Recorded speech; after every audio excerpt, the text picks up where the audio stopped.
What are the negative effects of microplastics found in breast milk and testicles? Also, sperm count is declining among men over the past few decades. Do you think it's worrying? It's very worrying, very problematic. It's one of the factors that's contributing to declining birth rates. Uh, Low sperm count, low sperm quality, poor sperm quality, decreasing testosterone, all problematic, very problematic on a countrywide, nationwide scale, on a culture-wide scale, on a global scale, extremely problematic. Because low birth rates, you may say that India needs low birth rates. We have 1.4 billion people, etc. I understand, I agree. We have too many people. We need to have ideally a population of 300 million, which is almost one fourth, one fifth of what we are. So, what do you do? Do we have everybody have just one child? Then we will end up with a disaster like China.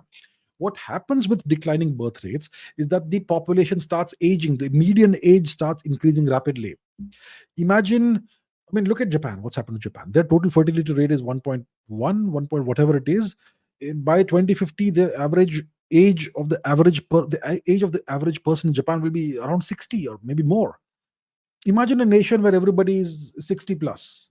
The average person is 60 plus. Where will you have the energy, the vitality that you need for a nation to progress? It's gonna be a disaster. Very few children. Very soon the nation will be in shambles. The same thing is happening to China. So if you want to decrease your population from, let's say, 1.4 billion to 300 million, you have to plan this decline in population over 2 centuries. Otherwise, you're not thinking right. So this low sperm count, low sperm quality, low testosterone levels is very, very concerning and very dangerous, especially for a nation like India. I mean, for every nation, of course, but we are looking at this from our perspective, right? So we have to ensure that India's total fertility rate stays around 2.1. Right now, it's already 2.0. In some states, it's 1.7, 1.6. So it's warning signs right now for India, and a lot of factors contribute to this. I'll not go into that now. Let's talk about the microplastics.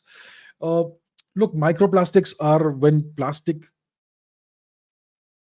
whatever plastic is used everywhere, right? Cups and disposable containers and plastic bags for grocery shopping, all kinds of stuff. It's eventually dumped in the garbage, and it ends up in the oceans, and then it degrades over time. Degrades, and then it breaks up, but it doesn't. The molecules remain, right? So it eventually over time it becomes very small. Very small particles emerge, like a millimeter, half a millimeter in size, maybe less than whatever. Roughly, that sort of dimensions. That's called microplastics. And microplastics are everywhere now, apparently. And they are discovering microplastics in people's brains, in testicular tissue, in breast tissue, etc.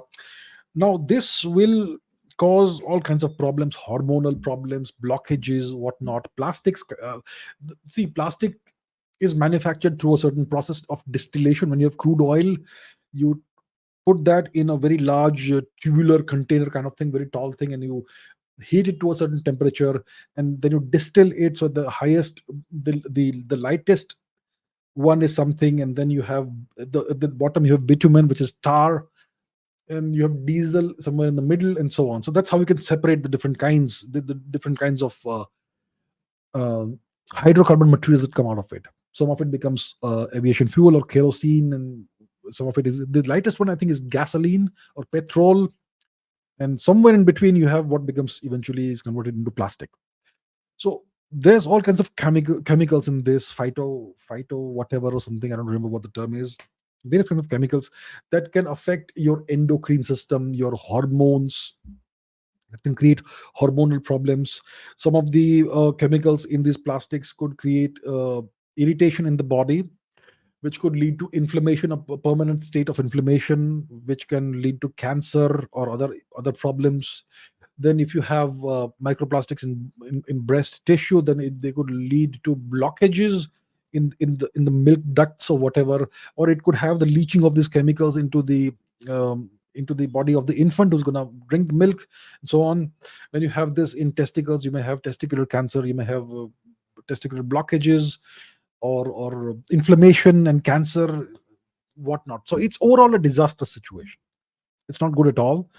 And the solution is to stop the use of plastics. But plastic is so convenient, right? Plastic, we need it for everything, from packaging to home delivery of whatever stuff, and just about everything. It's something I suppose we're going to have to live with somehow. The Romans lived with lead in their water. Now we are dealing with plastic in our water supply and whatnot. So there we are.